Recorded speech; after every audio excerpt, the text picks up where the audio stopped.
Bom dia, meus amados irmãos, que a graça e a paz do nosso Deus, de nosso Pai amoroso, misericordioso, que nos atende em tudo através de Cristo, seu Filho, nosso Senhor e Salvador, possa inundar a nossa vida com essa graça.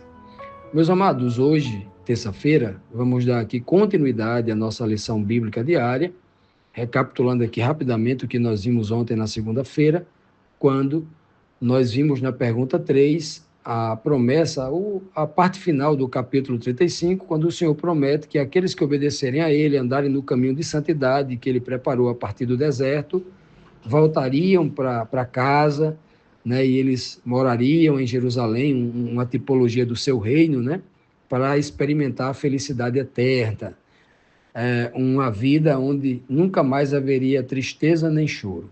Vimos também, na quarta pergunta, quando iniciamos no capítulo 36, o que Isaías havia predito que iria acontecer quando o rei da Assíria viesse contra Judá trazendo juízo. O juízo seria efetivado se o povo de Judá não se arrependesse. Mas se o povo se arrependesse e confiasse no Senhor, o Senhor faria daquele reino o verso anterior. Eles iriam experimentar, né, a felicidade e a bonança de ter um Deus como rei governando eles. Pois bem, então, né, na pergunta de ontem, nós vimos que no ano 14 do reino de Ezequias, o rei da Assíria veio, conquistou todas as cidades de Judá em redor e agora se dirigiu a Jerusalém com o objetivo de que Ezequias se entregasse, se rendesse e se tornasse com toda a Judéia escravo dos assírios, né? E então hoje, na quinta pergunta, temos assim: qual foi a providência tomada por Ezequias e qual a mensagem que Senaqueribe enviou a Ezequias, né? No primeiro momento, Ezequias tomou a seguinte providência. O versículo 3 a 5 diz assim: 3 autoridades de Judá saíram para encontrar com ele, com o oficial do rei Senaqueribe, que era o general que estava ali para atacar Jerusalém. Então, o rei Ezequias pegou 3 autoridades de Judá para encontrar com esse general para trocar ali algumas falas e, quem sabe, entrar num acordo, né? Aí o texto diz: o encarregado do palácio, Eliaquim, filho de Euquias, era o primeiro, o escrivão Sebna, o segundo, e o conselheiro do rei, Joá, filho de Asaf. Então foram esses 3 conversar com o oficial do rei Senaqueribe, Eliaquim, Sebna e Joá. O oficial assírio lhes disse: levem para Ezequias esta mensagem do grande rei, o rei da Assíria. Aí ele diz a mensagem agora: em que você está baseado a sua confiança? Será que você pensa que as palavras podem tomar o lugar da experiência militar e da força? Quem você pensa que vai ajudá-lo na sua revolta contra o rei da Assíria? Então, os 3 oficiais que saíram de Judá para encontrar com o oficial do rei Senaqueribe vão retornar a Ezequias com 3 perguntas, uma pergunta para cada um, né? 3 perguntas ele faz. A primeira pergunta que ele faz para que entreguem, né, ao rei Ezequias, que tinha o poder da decisão, o poder supremo da decisão, ou o poder soberano da decisão, ele diz assim, ó: a sua confiança, Ezequias, está baseada em quê? É nos seus flecheiros? É nos seus homens de lança? É na quantidade do seu exército? É na muralha de Jerusalém? Você está se confiando em quê? Essa é a primeira pergunta. A segunda pergunta é: será que você pensa que você pode nos ludibriar com as suas palavras? Ora, quem é mais forte? São as suas palavras ou a experiência militar e a força do rei da Assíria? Essa foi a segunda pergunta. E a terceira pergunta é: quem você pensa que vai ajudar você na sua revolta contra o rei da Assíria? Ele diz, logicamente, o oficial do rei, Senaqueribe, entendia que eles eram o exército mais poderoso da terra naquele momento e que nenhum outro reinado se atreveria vir ajudar Jerusalém ou enfrentar aquele exército tão poderoso, né? Essa é as 3 falas que ele faz ali. Então veja que No primeiro contexto aqui, nessa questão aqui militar, nessa questão de guerra, a providência que Ezequias teve foi o que todo rei faria, né? Enviar os mensageiros para conversar com o outro lado, para saber o que é que eles querem. Se eles vão guerrear, então prepare-se para a guerra. Se eles vêm trazer um acordo, diga o acordo para ver se aceita ou não.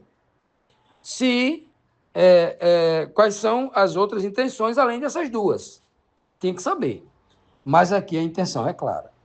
A intenção, ela não cabe, em hipótese alguma, qualquer tipo de negociação. A proposta do rei da Assíria era única e absoluta. Você tem que se render ou morrerá. Por que que você tem que se render? Porque você não tem nada em quem confiar, você não tem exército, não tem arma, não tem condições de batalhar com esse exército aqui. Ninguém vem lhe ajudar, não é? Ninguém vem lhe ajudar, e você não tem a experiência de guerra que o rei Senaqueribe tem, e você não tem a força militar que ele tem. Então você só tem uma saída. Você tem que se entregar para não morrer, nem você, nem a sua cidade toda. Essa era a proposta, não tinha negociação. Os 3 enviados de Ezequias tinham que voltar de mãos abanando, humilhados, porque não tinha outra saída, outra proposta, não tinha outra maneira de resolver esse imbróglio que já era uma guerra declarada. Não tinha como mais, não tinha saída. É semelhantemente à situação de Moisés, quando fugia lá do Egito, do exército de Faraó. Eram também 3 situações, né? Atrás dele estava o exército de Faraó. De um lado, né, o deserto sem fim. O deserto que vai ali para a África e para aquela região que, né, é um deserto sem fim, o povo ia morrer de sede. E do outro lado as montanhas, na frente o Mar Vermelho, né? Não tinha saída. Faraó pensava igual pensava este general de Senaqueribe, que Israel não tinha outra saída e a única condição era se entregar. Eles estavam certos que Ezequias tinha que se entregar, por isso que não havia negociação. Na pergunta seguinte, a 6ª pergunta, diz assim: o que mais dizia Senaqueribe ao rei Ezequias? Dizia através desse oficial, nesse general que estava falando com os 3 enviados de Ezequias para falar com ele, né? Eliaquim, Sebna e Joá. O que é que disse mais? Ele disse o seguinte, o versículo 6 e 7 diz assim: será que você, né, vai dizer assim, você está confiando na ajuda do Egito, mas isso é o mesmo que usar um caniço como bengala, isto é, esse caniço vai se quebrar e furar a sua mão. Assim é Faraó, rei do Egito, para aqueles que confiam nele. Ou, por acaso, você vai me dizer que confia no Senhor, seu Deus, em Yahvé, o teu Deus? E não foram os santuários e os altares do Senhor que Ezequias destruiu quando mandou que o povo de Judá e de Jerusalém adorasse num só altar? Olha só o argumento deste cara. Ele sai, este general, né? Ele sai do âmbito militar e agora ele vai mexer na pedra de toque, onde ele não pode mexer, que é a questão espiritual, que é a questão da fé. Mas a humilhação final, ele tem que tocar nisso, na fé do povo, no Deus do povo. Porque antigamente, todos esses reinados, quando iam para a guerra, eles tinham um Deus que ia à frente deles para lhes dar a vitória. Quando eles ganhavam a guerra, eles sacrificavam os seus deuses. Isso era com os assírios, era com os babilônicos, isso ocorria com todas as nações que venciam uma guerra. Com os gregos, né, que ofereciam ali sacrifícios a Apolo, com os romanos, que ofereciam sacrifício também aos seus deuses. Então, ele vai, por último, citar e humilhar o Deus de Israel. Por quê? Porque o Deus dos assírios, segundo eles, o Baal, né? O Deus dele, já havia conquistado e derrubado muitas cidades da própria Judá, do reino aonde o Deus de Judá, entre aspas, na cabeça dele já havia falhado. Olha só a ideia dele. Primeiro, ele entra no aspecto militar. Ele diz assim: será que vocês estão esperando, contrataram, né, fizeram alguma parceria com o Egito? E o exército do Egito vai vir libertar vocês aqui, vai vir juntar-se a vocês contra nós? Ah, perca tempo não. Se você mandar ouro e prata para ele, ele recebe e não vem. Ninguém pode confiar em Neco, ninguém pode confiar no imperador, no faraó do Egito. Confiar nele é como você pegar uma bengala feita de cana, de caniço, de bambu, né? Que no Nordeste chama de bambu, e ali ela se quebra, vira uma ponta e atravessa a sua mão.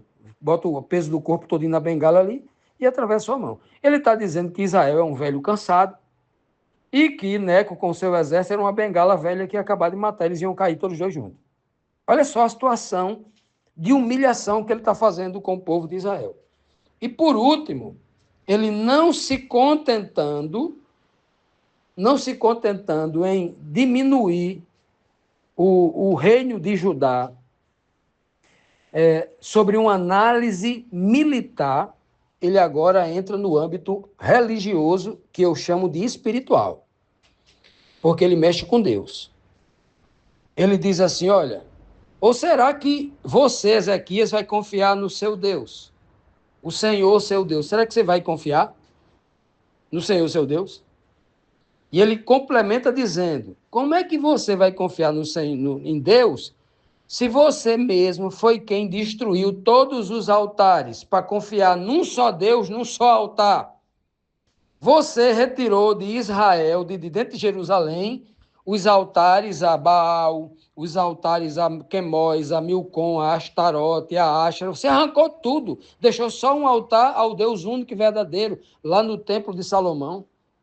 Você fez essa besteira. Se você não tivesse feito isso, você tivesse com todos esses deuses aí agora para se defender, talvez você tivesse a vitória. Mas você foi um louco. Você trocou o politeísmo pelo monoteísmo. Você deixou de ter vários deuses dentro de Jerusalém para ter um só altar de um só Deus. Olha o que ele estava dizendo. O que ele estava apontando como fraqueza era exatamente a desgraça dele. Ora, se Ezequias havia feito isso, ora, ele está confessando algo que Ezequias fez, né? O certo, e ele agora está entendendo como errado. Meus amados, quando eu estou lendo aqui esse texto, é exatamente o cenário onde Deus atua. O cenário que Deus atua é exatamente esse. Quando Israel não tem exército, não tem força, não tem água, não tem comida, não tem soldado, não tem ajuda externa de ninguém.